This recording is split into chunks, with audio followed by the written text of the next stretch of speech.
Today we'll look at the Liquify filter in Affinity.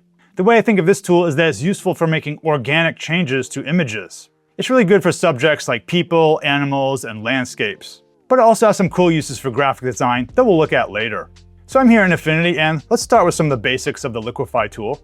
Now right off the bat, I want to say there's a destructive and a non-destructive way of using Liquify. Let me first show you the destructive way. So I have my pixel layer selected here. And if I have the Move tool selected also, you can see these three options up here. And one of them is Liquify. So let's press that. And here I am in the Liquify workspace. Now I'll explain this more later, but let me just make some changes here. I'll just push the cat around. Just make some obvious changes. Looks very strange. But I'll press apply. And you can see here the effect it's having. I'm back in the Pixel Studio here. Now the downside of this approach is that I can't easily modify my Liquify change. You can see it's still all just one layer here.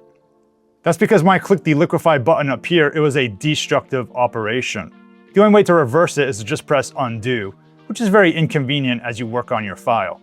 But I'll do that now. I'll say Command Z. So we have it back to normal here. Let me show you the non-destructive way to do this. And that's to use a filter. So with my layer selected, I'll click the filters down here. And if I scroll down, one of them is called Liquify. So I'll press this. And now I'm in the same workspace as I was before. Let me just select one of these buttons here. Let's just make some change. It's very kind of scary. I'll press done. Now you can see it made a change just like before. But the difference is over here in the layer stack. Notice how Liquify is a filter attached to the layer.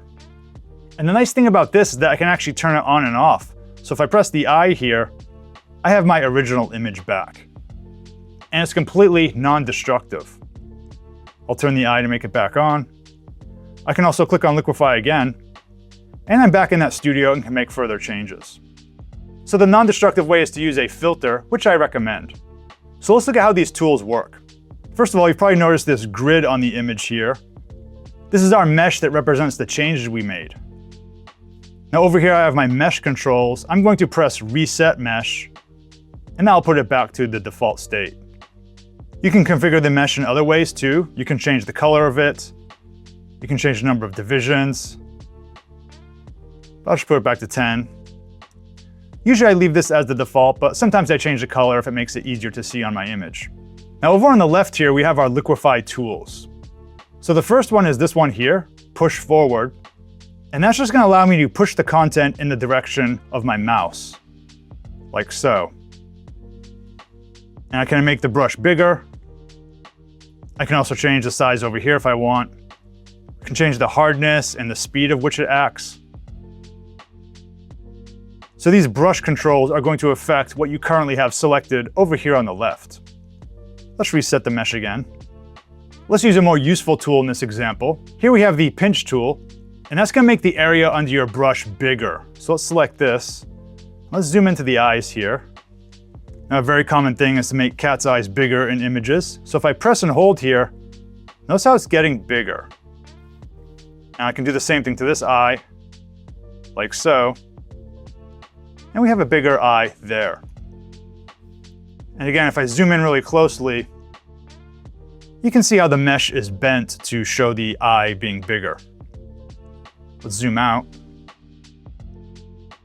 Now on the top right here, there are options for before and after. These exist in a couple of the Affinity tools. Unfortunately, they don't actually seem to work in the Liquify workspace. Let me press this one here, the split view.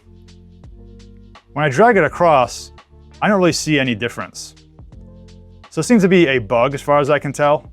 I've noticed this on Windows and Mac. It's not showing before and after. Same thing with the split view here. They both look the same. Let me go back there. However, if I press done, I'm back in my Pixel Studio here, and I can toggle the Liquify filter on and off. So this is before, after, before, after. Now let's go back to that Liquify Studio. I'll click on the filter here, and I'm back. Let's zoom in. Let's add some really extreme changes here. One tool is this twirl tool here, so I'll press this. I'll change the speed of it, and the size of it. And if I press and hold, you can see it spinning things around. Let's do it again down here. By the way, if I hold Option, it goes the opposite direction. As usual, you can look at the bottom of the screen and see hotkeys for how to change the tool behavior. Another tool is Turbulence, so I'll press this one.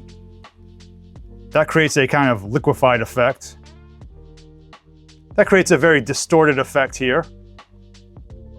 But what I really want to show you is the option to undo these types of changes. So let's zoom out. We made the eyes bigger and we did this distortion on the back side here. The way we can undo our changes is this option down here, Liquify Reconstruct tool. So I'll press this and let's zoom in. And as you paint over your mesh, it's going to actually fix it again and put it back to the normal state.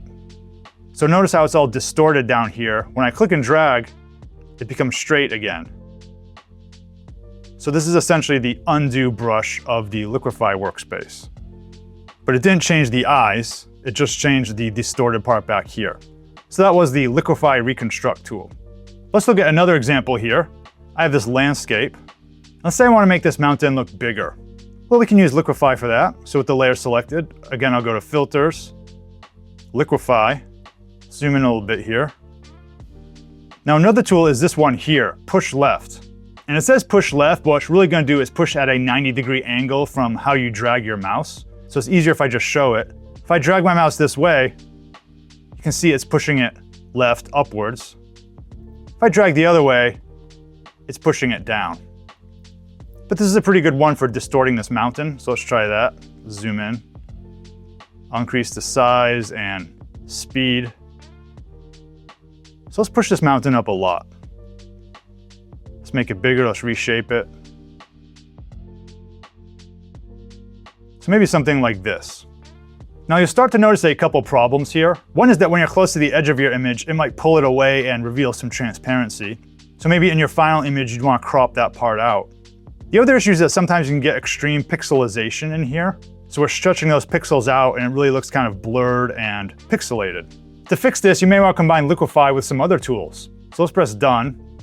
What I'll do here is add a new pixel layer. So with my layer selected, I'll click Add New Pixel Layer. And here I'll use the In-Painting Brush tool. So that's this one down here, In-Painting Brush. And very importantly, I want to make sure it says Current Layer and Below here. This means when I use my In-Painting Brush, it'll look at the layer below it for content. And what the In-Painting Brush does is add in content. So let's select this here. And you can see it start to put in some trees there. Let's try it again. It's basically pulling content from below and filling it in. Let's see if it gets the edge correctly. So I think we're able to solve a bunch of those problems. I'll just keep filling in like so. And you can continue to sculpt the mountain as you want. Something I recommend doing is looking for repetitions and trying to eliminate them. So I can see this tree here repeats a lot in different places. So I'm just gonna kind of erase it, change the brush size, maybe do part of it. I'm noticing this graphic here repeats. So you just want to get rid of repetitive elements. And that just involves kind of selectively in-painting little bits and pieces here and there so people don't notice it. Maybe just randomly zigzag. It's pretty easy with a subject like this since it's trees and they don't need to be that technically precise. So here we go, there's our mountain. Before, after, before, after. Let's look at some of the more Liquify capabilities. Now I have this image here, and let's say I want to make the astronaut smaller and the planet bigger. So let's go add a Liquify filter. I'll click the filters, add Liquify. Now if I want to make the astronaut smaller, a good option is to use this tool here, the punch tool. So I'll select that, and I'll make it so it covers him, and I'll press the button here, and you can see he's getting smaller. But there's kind of a problem, which is that it's also distorting my planet here. So let's reset the mesh. One way we can get around this is to use the freeze option. And this is basically just a mask. So down here, if you look at the option, there's a snowflake. It says freeze. I'll select this. What I can do is paint, and everything in the red is going to be held in place. So I don't want the planet to move. I just want my astronaut to get smaller there. And And when you do this brush, you can set the strongness of it. So you can adjust the hardness, the opacity. And this will make it even more solid. So let's select that. Maybe I want the rock to be solid too. Let's do this. Now we'll go back and select that punch tool. Let's make it so it's big enough for our whole astronaut. And I'll press the button. I'll zoom in and freeze a little bit more here. Now what I can do is go and select the punch tool again. And let's press and click here. Let's actually make it a little bit bigger.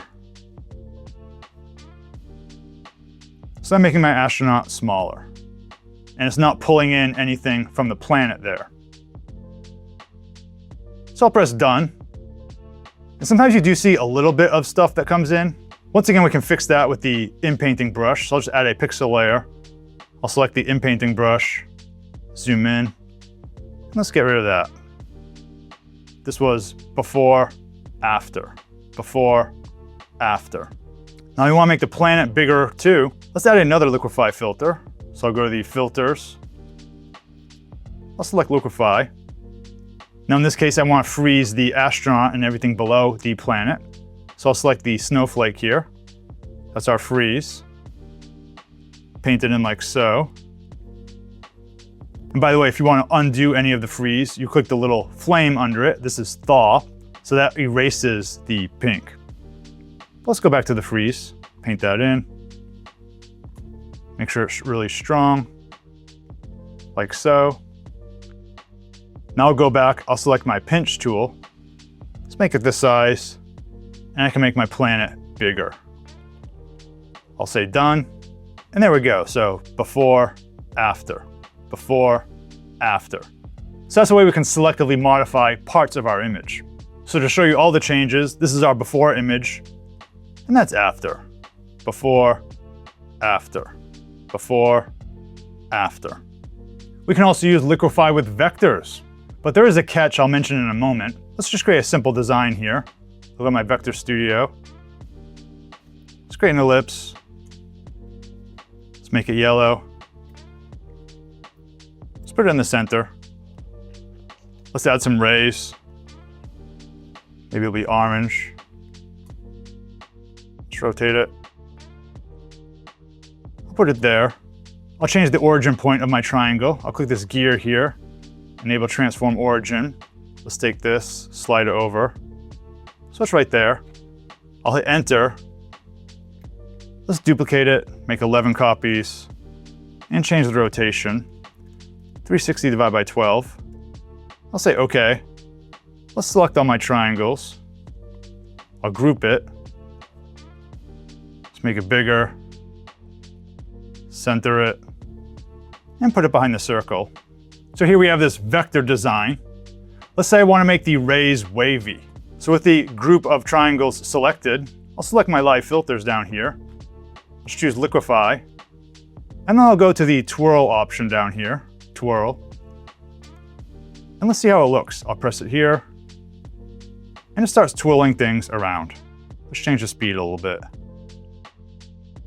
So I can make these designs like so.